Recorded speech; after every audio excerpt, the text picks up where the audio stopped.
투자 분야는 지식이 차곡차곡 쌓이는 분야라서 젊었을 때 배운 것을 평생에 걸쳐 조금씩 다듬어가기만 하면 지식이 아주 쓸모있게 남게 됩니다. 회사에 대해 알아보고 투자 결정을 내리기 위해 직접 방문하거나 사람들을 만나지 않았고 오직 공개 자료를 통해서만 정보를 얻었습니다. 그래서 저희는 주로 자료를 보고 투자 결정을 합니다. 자료를 보고 투자 세계는 기억력이 중요한 체스와 비슷합니다. 전체 시장의 5에서 10%만 잘 분석해도 충분히 좋은 수익을 낼 수 있다고 생각합니다. 전체 시장의 5에서 10%만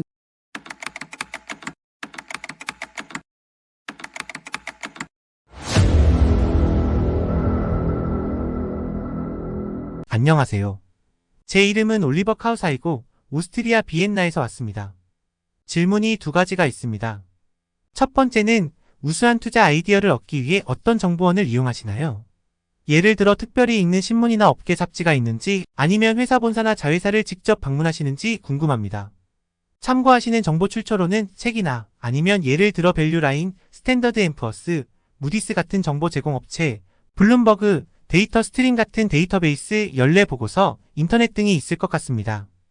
두 번째 질문은 예를 들어 워싱턴 포스트나 가이코, 질레트처럼 경쟁력이 있는 제품을 가진 회사라고 생각하신다면 그 회사에 투자하기로 결정하기 전 어떤 절차를 거치시는지 궁금합니다.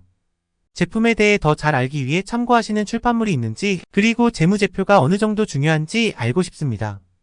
감사합니다.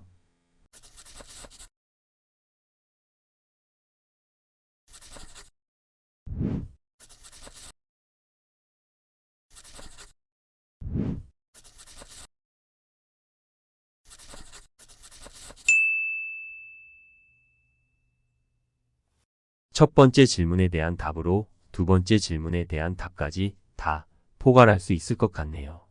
우리 둘 다 정말 많이 읽습니다. 매일 출간되는 신문이나 매주 또는 매달 나오는 간행물, 연례 보고서, 10K 미국 상장 기업의 연간 보고서, 탱크유 분기 보고서 등을 꾸준히 읽습니다. 다행히 투자 분야는 지식이 차곡차곡 쌓이는 분야라서 젊었을 때 배운 것을 평생에 걸쳐 조금씩 다듬어 가기만 하면 지식이 아주 쓸모있게 남게 됩니다.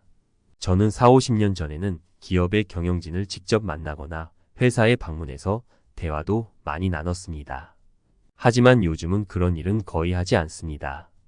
클레이튼 홈즈의 투자 제안을 할 때도 회사에 대해 알아보고 투자 결정을 내리기 위해 직접 방문하거나 사람들을 만나지 않았고 오직 공개 자료를 통해서만 정보를 얻었습니다.